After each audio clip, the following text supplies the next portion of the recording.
Assalamualaikum guys, jumpa lagi di channel Heruan AB. Kepada yang masih lagi belum subscribe ke channel ini, jangan lupa tekan pada butang subscribe di bawah. Tekan juga pada butang loceng. Thank you guys.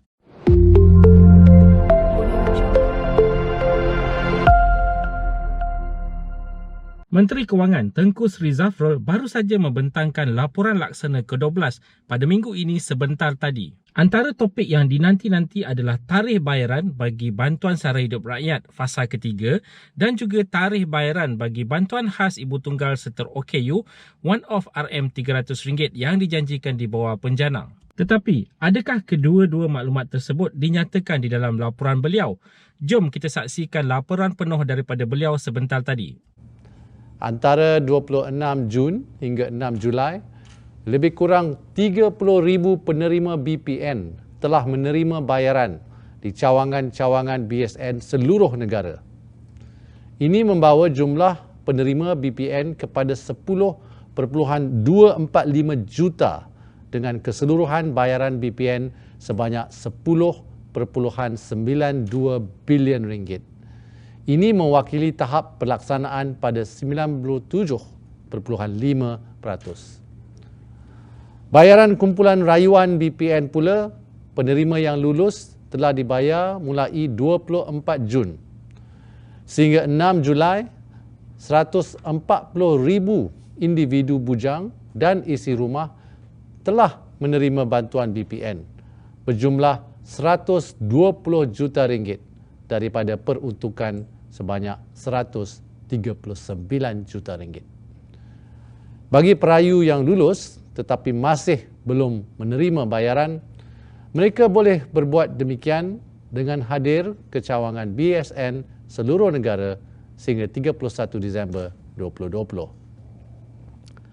Kedua ialah insentif tunai kepada pemandu teksi, pemandu pelancong dan pemandu bas pelancongan. Sehingga 6 Julai, kerajaan telah menyalurkan bantuan kepada 28,962 pemandu teksi berjumlah 17.4 juta ringgit buat penerima fasa pertama. Bagi penerima fasa kedua, tarikh permohonan rayuan telah ditutup pada 1 Julai yang lalu dan sedang dalam proses semakan. Bayaran dijangka akan dibuat pada pertengahan bulan Julai. Bagi pemandu pelancong pula, seramai 7,414 pemandu pelancong telah menerima bantuan berjumlah 4.4 juta ringgit. Manakala status bagi pemandu bas pelancongan sedang dikemaskini dan akan diumumkan pada hujung bulan Julai 2020. Seterusnya, pencapaian langkah-langkah pakej prihatin di bawah matlamat kedua, iaitu sokong perniagaan. Pertama, Geran Khas Prihatin GKP untuk PKS Mikro.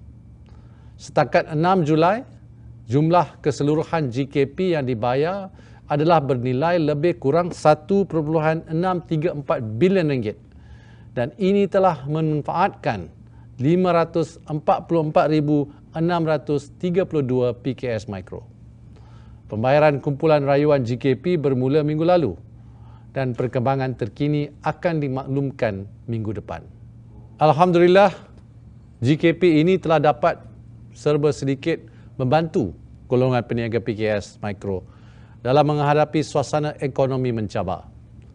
Baru-baru ini rakan kerja saya di kementerian berpeluang untuk bertemu dengan peniaga mikro yang telah menerima GKP.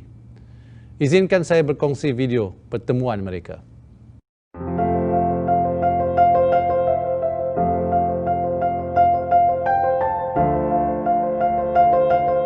Assalamualaikum, saya Rosmawati dan suami saya Muhammad Amiruddin.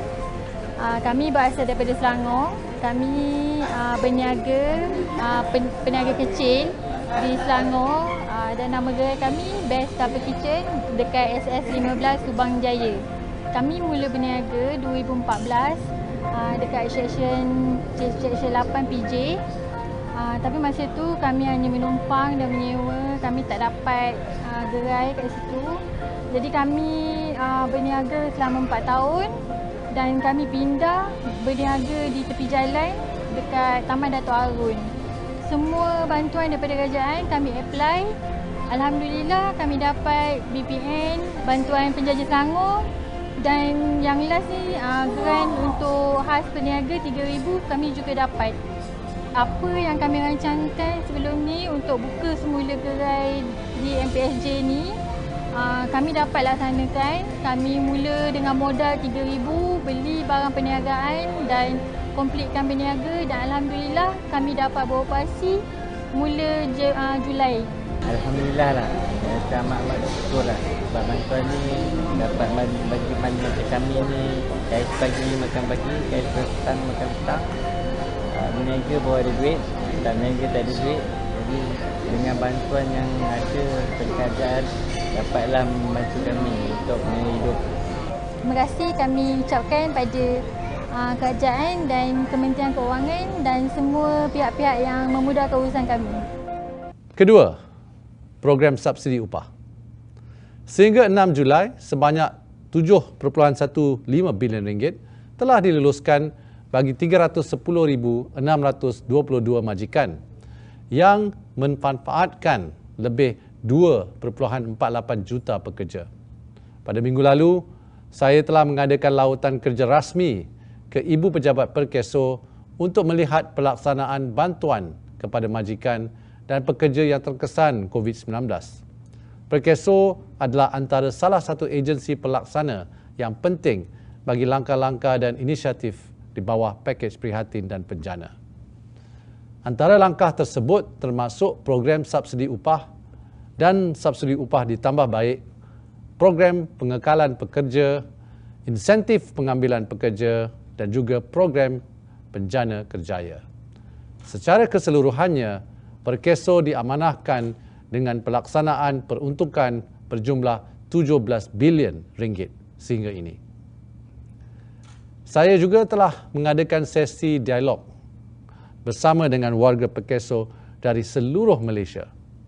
Saya amat kagum dengan dedikasi dan komitmen anggota Perkeso. Daripada menjawab beribu-ribu panggilan telefon hingga ke soalan-soalan yang berbangkit di laman media sosial, saya dapat melihat semangat dan keikhlasan dalam menyampaikan perkhidmatan kepada orang awam. Tahniah diucapkan kepada anggota Perkeso. Ketiga, program bantuan majikan COVID-19 ataupun ECAP KWSP. Sehingga 6 Julai, sebanyak 37,900 permohonan telah diterima dan daripadanya 10,528 permohonan telah diluluskan bernilai 70.4 juta ringgit bagi caruman KWSP majikan. Kerajaan ingin menekankan bahawa KWSP akan membuat pemantauan rapat untuk memastikan caruman yang distruktur semula akan tetap dibayar pada masa hadapan. Tindakan boleh diambil ke atas majikan yang tidak menunaikan tanggungjawab masing-masing dari segi caruman untuk tabung persaraan pekerja. Keempat, mengenai dana pinjaman mudah PKS, SME Soft Loan Funds, yang dikendalikan oleh Bank Negara Malaysia. Sehingga 6 Julai, permohonan yang telah diluluskan oleh bank-bank tempatan dan disetujui terima oleh PKS adalah 8.7 bilion ringgit. Dan ini akan memanfaatkan 21,104 PKS. Jumlah ini termasuk dana Special Relief Facility, Automation and Digitalization Facility, All Economic Sector Facility dan Agro-Food Facility. Kelima, bagi skim kredit mikro BSN dan tekun nasional pula. Sehingga 6 Julai, di bawah skim kredit mikro BSN, sebanyak 8,737 permohonan daripada peniaga mikro telah diluluskan. Ini bernilai 296.99 juta ringgit. Bagi program tekun, jumlah permohonan yang diluluskan ialah 25,278 yang bernilai 192.98 juta ringgit. Seterusnya adalah pencapaian langkah di bawah matlamat ketiga prihatin, iaitu perkukuh ekonomi. Bagi moratorium bayaran balik pinjaman institusi kewangan, sejak berkuat kuasa pada 1 April lepas, setakat 6 Julai, nilai moratorium tersebut dianggarkan berjumlah RM51.4 bilion. Dari angka ini, sebanyak RM17.9 bilion adalah jumlah yang dimanfaatkan oleh sektor perniagaan, manakala jumlah yang dimanfaatkan oleh rakyat bernilai RM33.38 bilion. Walaupun hanya bersifat sementara, pemberian moratorium ini dilaksanakan pada masa yang tepat dan dapat membantu golongan terjejas, terutama yang kehilangan sumber pendapatan. Ini dapat meringankan bebanan kewangan dan membantu isi rumah terjejas untuk meneruskan kehidupan tanpa perlu risau memikirkan komitmen hutang. Peminjam diingatkan bahawa tempoh moratorium ini akan berakhir pada 30 September 2020. Namun, bagi mereka yang masih terkesan dari segi kewangan dan mungkin memerlukan kemudahan penyusunan dan penjadualan, diseru agar mendapatkan bantuan awal dan bersasar. Ini dapat dibuat dengan menghubungi institusi kewangan masing-masing atau agensi kaunseling dan pengurusan kredit AKPK bagi mendapat khidmat nasihat.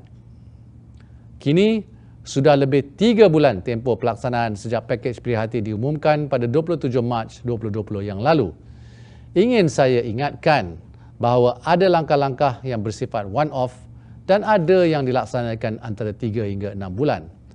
Sukacita saya berkongsi bahawa bagi pemberian tunai secara one-off seperti bantuan kepada pelajar IPT, pemandu e-hailing dan taksi, pesara kerajaan dan lain-lain, ini melibatkan pembayaran sebanyak RM14.3 bilion. Tahap pencapaian pelaksanaan adalah pada kadar yang tinggi, iaitu 91%. Bagi inisiatif yang melibatkan pelaksanaan dalam jangka masa antara 3 hingga 6 bulan pula, seperti diskaun bil elektrik, subsidi upah, moratorium e-cap KWSP dan lain-lain, yang melibatkan peruntukan sebanyak RM126.4 bilion, pelaksanaan adalah pada tahap 47%. Ini adalah kadar yang memberangsangkan, memandangkan kita berada pada peringkat pertengahan pelaksanaan langkah-langkah tersebut. The key point to convey here is that we are on track. While we have had ups and downs and challenges along the way, we are progressing well and we look forward to seeing through the implementation of all measures. Dalam menyempurnakan langkah-langkah prihatin, pihak kerajaan melalui unit laksana akan mempertingkatkan usaha bagi mencapai matlamat yang dihasratkan bagi membantu rakyat dan peniaga. Saudara dan saudari yang dihormati, seterusnya, saya ingin mengulas sedikit mengenai Pelan Jana Semula Ekonomi Negara atau PENJANA. Pertama, di bawah program My30, di mana kerajaan memperuntukkan RM200 juta bagi penggunaan tanpa had dengan bayaran RM1 sahaja sehari selama 30 hari untuk MRT, LRT, monorail, BRT, bas rapid KL dan bas pengantara MRT. Setakat 30 Jun, sebanyak 77,790 pas telah dijual dan subsidi kerajaan bagi pas-pas My30 setakat ini bernilai RM13.2 juta. Kedua, Pencana Kerjaya, iaitu program insentif pengambilan pekerja dan bantuan latihan, Hiring Incentive and Training Assistance, dengan peruntukan kerajaan sebanyak RM1.5 bilion sehingga 6 Julai, 106,308 kekosongan jawatan dipaparkan dan 123,919 pencari kerja didaftarkan melalui inisiatif My Future Jobs. Ketiga, inisiatif Penjana Gig. Kerajaan tidak melupakan rakyat Malaysia yang selama ini bekerja tanpa jaringan keselamatan sosial, khususnya pekerja ekonomi gig. Di bawah inisiatif Penjana Gig, beberapa sesi libat urus telah dijalankan bersama sektor pertanian, penjaja, pengangkutan penumpang, barangan dan makanan, serta lebih 38 penyedia platform perkhidmatan gig. Menurut Perkeso, kesedaran masih kurang dan sejak Januari 2020 hingga kini, hanya 7% atau 28,425 pekerja ekonomi gig berdaftar dengan Perkeso daripada sasaran 400,000 pekerja. Kerajaan berharap agar lebih ramai pekerja akan mencarum dengan Perkeso agar mendapat perlindungan penjana gig dengan bayaran sebanyak RM232.80 untuk setahun. Kerajaan membayar 70% ataupun RM163, manakala 30% ditampung penyedia platform. Oleh itu, kalau tuan-tuan dan puan-puan menaiki Grab atau membuat tempahan makanan dengan Foodpanda, tanyakanlah pekerja gig tersebut. Dah mencarum dengan Perkeso ke belum? Kalau dah, beri mereka rating 5 star. Saya juga berkesempatan untuk berjumpa dengan beberapa pekerja dan majikan yang menerima manfaat daripada program penjana gig serta keselamatan sosial tersebut. Alhamdulillah, penerimaan bantuan amat baik dan telah dapat membantu mengurangkan beban aliran tunai perniagaan serta menyelamatkan pekerjaan. Izinkan saya berkongsi paparan ringkas lawatan tersebut.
Nama saya Abdul Rahim bin Puri.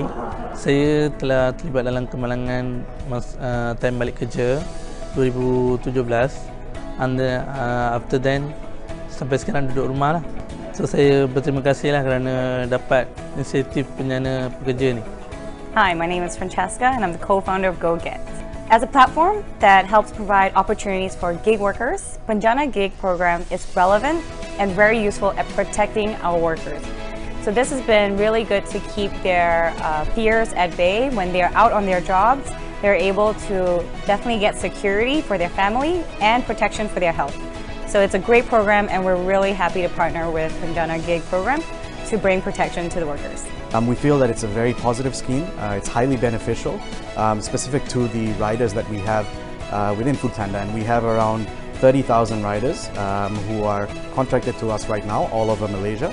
And I feel this scheme really provides them with a protective net and a safety net when it comes to going about their business and when it comes to going about delivering everyone's favorite food on a day-to-day basis. Semalam, saya telah dijemput untuk memberi ucap tama di persidangan Invest Malaysia Kuala Lumpur ke-16. Di dalam ucapan saya berkongsi bahawa para pelabur telah kembali ke pasaran Malaysia pada bulan Mei untuk melabur dalam syarikat-syarikat yang mampu mengambil manfaat daripada pembukaan semula ekonomi dan juga dari segi langkah-langkah rangsangan ekonomi yang diperkenalkan serta insentif cukai yang ditawarkan oleh kerajaan. Anda semua mungkin berfikir ini hanyalah kata-kata saya semata-mata. Namun, lihat sahaja dari sudut objektif, di mana pelbagai penilaian kedudukan global juga telah mengesahkan kedudukan Malaysia dalam pelbagai aspek dan merupakan sebuah pengesahan terhadap dasar dan langkah-langkah Malaysia yang baik. Izinkan saya berkongsi kedudukan Malaysia dalam beberapa penilaian global seperti berikut. Tangga keempat di dunia dalam pengurusan krisis COVID-19 menurut Toluna Black Box Index of Global Crisis Perceptions 2020. Tangga ke-12 dalam laporan Ease of Doing Business 2020 oleh Bank Dunia. Tangga ke-12 dalam DHL Global Connectedness Index 2019.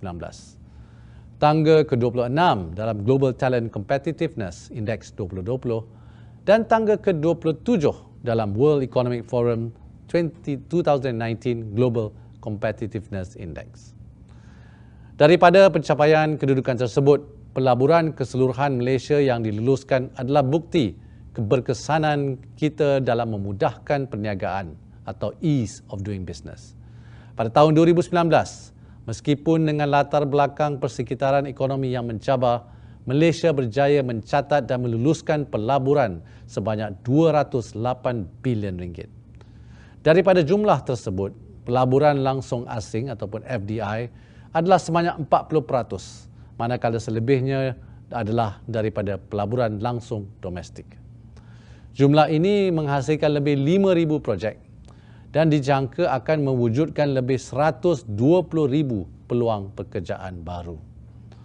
Pelabur dari Amerika Syarikat, China dan Jepun merupakan penyumbang terbesar, mewakili 66% daripada jumlah FDI yang diluluskan.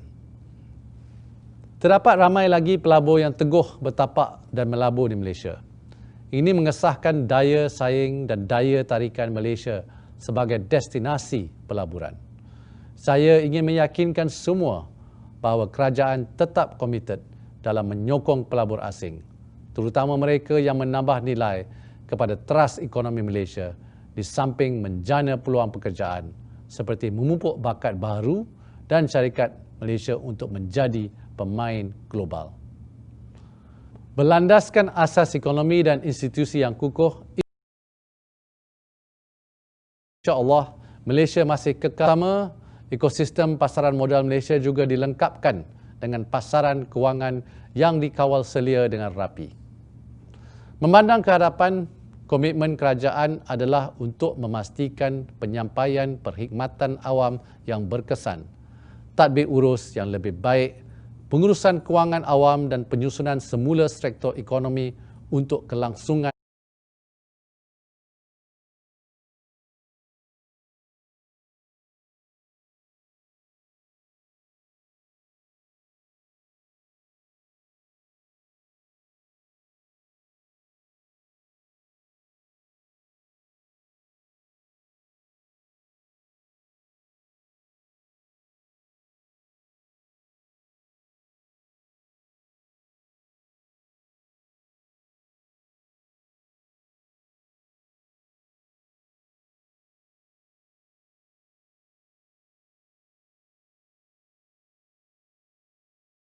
dan daya tahan ekonomi Malaysia. Dengan usaha ini, insya-Allah kita akan mampu menarik lebih ramai pelabur ke Malaysia. Pohon merbau, pohon berangan, meranti bukit di tepi lembah. Walau cabaran banyak rintangan, bersama hadapi dengan tabah. Pohon cengal teguh berdiri, redupkan hari penuh cahaya. Mantapkan azam di dalam diri, negara Malaysia pasti berjaya. Sehingga kita berjumpa lagi pada minggu depan, insya-Allah. Terima kasih. Okey guys, itu dia tadi laporan laksana ke-12 pada minggu ini yang telah dibentangkan oleh Tengku Sri Zafrul. Malangnya tiada maklumat berkaitan dengan bantuan sara hidup rakyat maupun bantuan one-off bagi ibu tunggal dan OKU. Kita tunggukan informasi seterusnya daripada beliau berkaitan dengan tarikh-tarikh bayaran tersebut. Okey, kepada mereka yang masih lagi belum subscribe ke channel ini, jangan lupa tekan pada butang subscribe di bawah, tekan juga pada butang loceng. Thank you guys kerana menonton. InsyaAllah kita berjumpa lagi di video yang akan datang. Stay safe, stay healthy. Assalamualaikum.